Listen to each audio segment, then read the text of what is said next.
Titanic एक ऐसा जहाज जिसे कभी न डूबने वाला जहाज का टाइटल दिया गया था, लेकिन यह कभी न डूबने वाला जहाज अपनी पहली ही यात्रा में समुद्र की गहराइयों में समा गया। 10 मंजिला टाइटैनिक जहाज अमीरों के लिए एक तैरता हुआ महल जैसा था। टाइटैनिक अपने समय का सबसे बड़ा, सबसे शानदार और सबसे सुरक्षित जहाज था। आखिर इतना बड़ा जहाज कैसे डूबा, चलिए जानते हैं। 20वीं शताब्दी के शुरुआत में समुद्री यात्रा का एक सुनहरा दौर चल रहा था। दुनिया भर में लोग यूरोप से अमेरिका जा रहे थे, जिसमें अमीर यात्री और प्रवासी दोनों ही शामिल थे। उस समय कई शिपिंग कंपनियों के बीच काफी ज्यादा कंपटीशन चल रहा था। हर कंपनी एक ऐसा जहाज बनाना चाहती थी जो सबसे बड़ा, सबसे तेज और सबसे शानदार हो। ये वही समय था जब व्हाइट स्टार लाइन कंपनी ने एक ऐसा जहाज को बनाने का फैसला किया जो बाकी सबसे अलग हो। उनका मकसद सिर्फ एक जहाज बनाना नहीं था, बल्कि एक ऐसा तैरता हुआ होटल बनाना था जो विलासिता और सुरक्षा का प्रतीक हो।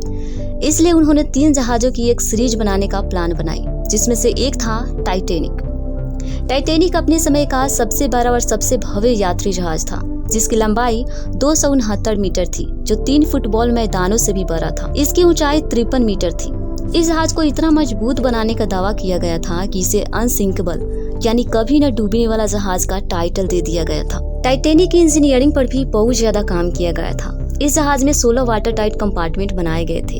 इंजीनियरों का मानना था कि अगर कुछ कंपार्टमेंट में पानी भर भी जाए तो भी जहाज ज्यादा नहीं डूबेगा। टाइटैनिक में शानदार dining hall, swimming pool, gym और यात्रियों के लिए हर तरह की सुविधाएं दी गई थी। उस समय में टाइटैनिक को बनाने में $150 मिलियन का खर्चा लगा था और 3 सालों में बनकर यह जहाज तैयार हुआ था। जब 10 अप्रैल 1912 को टाइटैनिक इंग्लैंड के साउथहैम्पटन पोर्ट से अमेरिका के न्यूयॉर्क के लिए रवाना हुआ, तो उसे देखने के लिए लगभग 1 लाख से ज्यादा लोग पोर्ट पर इकट्ठा हुए थे। एक पूरा शहर इस जहाज को देखने के लिए आए हुए थे। लोग इस इंजीनियरिंग के चमत्कार को अपनी आंखों से देखना चाहते थे।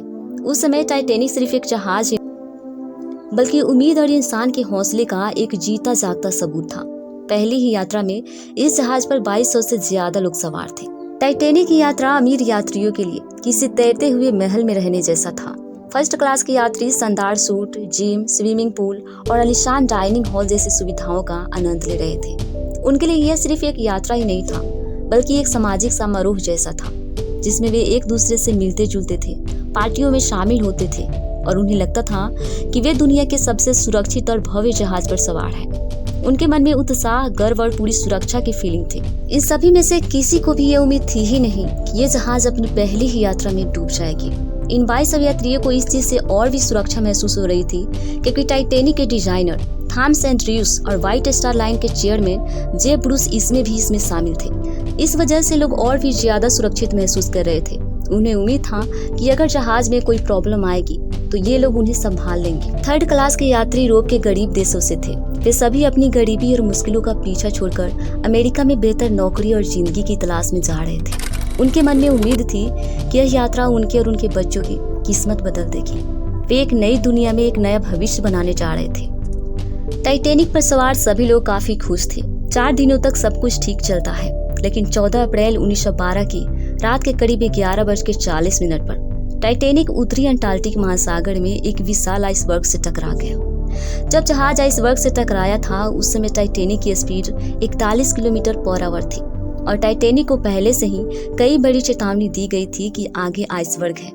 लेकिन बावजूद इसके टाइटैनिक की स्पीड को कम नहीं किया गया था। और स्पीड कम न करने की एक और बड़ा कारण यह भी बताया जाता है कि जहाज के कैप्टन दुनिया को टाइटैनिक की स्पीड को दिखाना चाहते थे और वो जल्दी न्यूयॉर्क पहुंचकर इतिहास में टाइटैनिक का नाम दर्ज करना चाहते थे।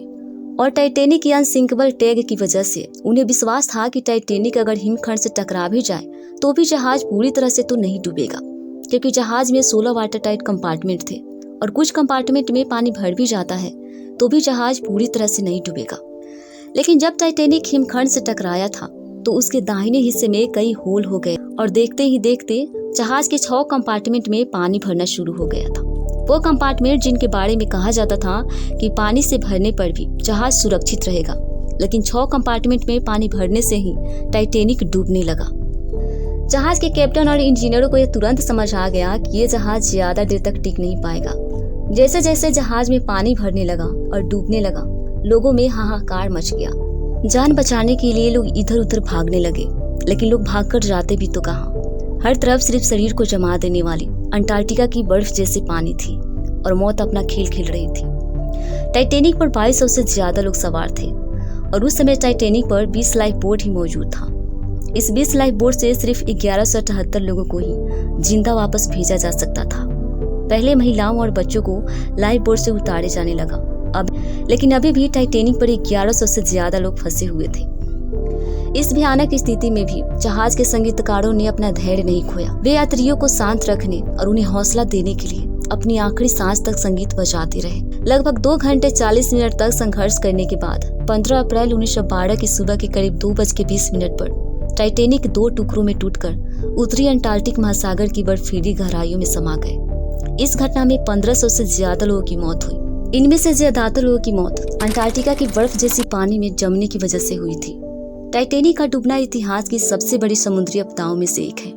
ये हमें सिखाता है कि प्रकृति के पावर के आगे मानव का अहंकार कुछ भी नहीं है।